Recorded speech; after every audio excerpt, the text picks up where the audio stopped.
Autumn is officially on, and you know what? I couldn't be more happy. This is the time of year for crisp days and cool nights. Throw the flannel back on, get outside with your friends, eating great food, and of course drinking good wine.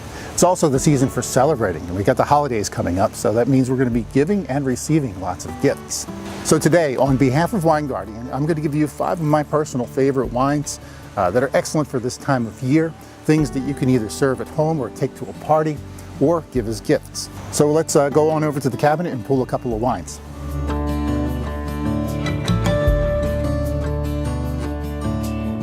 First and foremost, as we approach Halloween, I think that you should know about port wine from Portugal.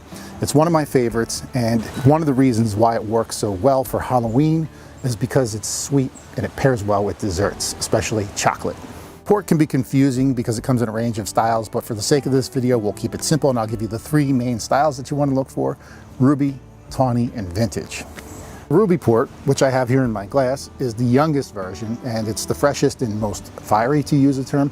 A lot of people say it's almost like cherries flambé in a glass. So you can imagine when you pair it up with chocolate, it's like one of those chocolate-covered cherry cordial candies. Pair it up with a peanut butter cup like this, and it's like an adult PB&J. It's amazing. And tawny port is aged in barrels, so it's a little older and more oxidized. You get more savory flavors like toffee, caramel, and butterscotch. And for that reason, it's amazing with things like apple and pecan pie. And the great news about those 2 styles of port is that they're super affordable. Both of those bottles were around $20. But if you want to go higher, you can. For a really elevated gift, there's vintage port. Vintage ports are only made in specified years when the grape quality is extra high. Therefore, they're rare and much more expensive. Something like this will set you back about $100 a bottle. In Portugal, it's tradition to buy somebody's birth year and give it to them as a gift. So if any of you out there wants to get me a 1972, I wouldn't complain about that. So you can see why port wine is where you're going to want to grab your bag of Halloween candy and just have lots of fun. I know this time of year conjures up images of soul-warming red wines, but there's always a place at the table for white wines. And for that reason, I'm going to make a recommendation. Most of you already know Pinot Grigio. After all, it's the most famous white wine in the world. But did you know that it has a classy alter ego known as Pinot Gris? So then what's the difference between Pinot Grigio and Pinot Gris? Well, Pinot Gris actually came first. It originates in Burgundy, France. French Pinot Gris sort of blends 2 worlds together. So you get that light freshness from the Italian counterpart. It's great with oysters and shellfish, but it is a little bit more full-bodied and perfumed too. So therefore it works well with things like honey-baked ham and also fattier cuts of fish. And during the holidays, if you want to add a touch of sweetness in there, you can actually pair it up with things like pecan pie or apple pie, and it would work perfectly. Some of the best French Pinot Gris comes from regions like Burgundy and Alsace, but they are making it in the New World now, and one place where it's really doing well is Oregon. Now, as I was saying, this is my favorite time of year, and if there's one wine that captures the essence of the autumn better than any other, I think it's Pinot Noir. If you love the smell of smoke in the air, falling leaves on the ground, earth, all the flavors that you find on the harvest table, you'll get all of those in a great glass of Pinot Noir. A young Pinot Noir like this one here is going to be nice and light and fresh. You get this beautiful potpourri of red fruits. And then as Pinot Noir ages, it starts to get really earthy. Some people will say it even smells a little bit like the forest and even mushroom. So if you're getting Thanksgiving vibes off of this, you're not wrong. And for that reason, Pinot Noir is excellent with everything that you're going to find on the holiday table, especially root vegetables. I really like it a lot with sweet potatoes, and it works well with turkey, so it's excellent for Thanksgiving. Now, contrary to popular belief, there are actually affordable Burgundies out there.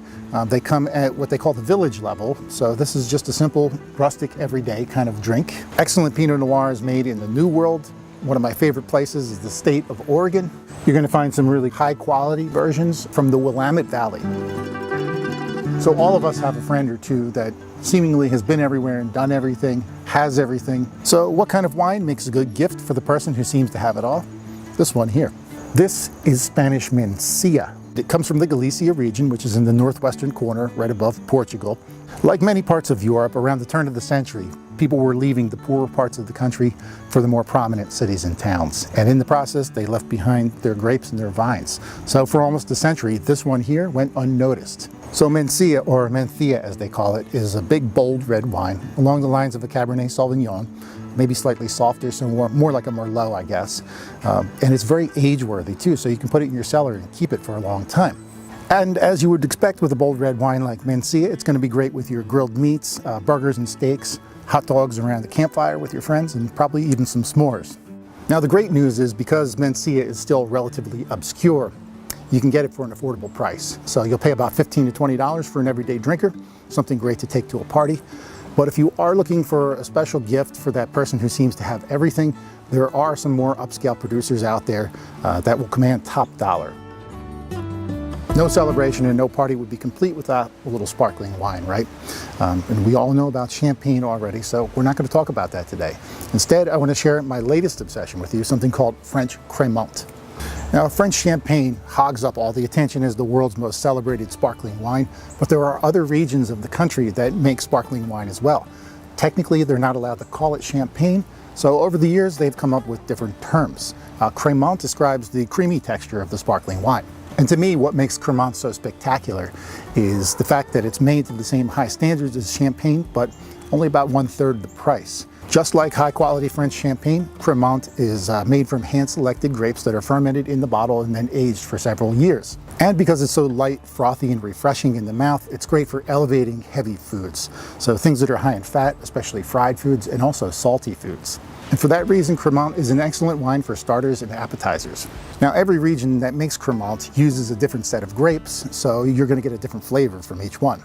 And my personal favorite and my expert tip to you is to look for Crémant de Bourgogne. That's Burgundy. And the reason why is because they use 2 of the same grapes that are used in fine French champagne. So when you buy a Crémant de Bourgogne, you're essentially getting a fine champagne for a fraction of the price.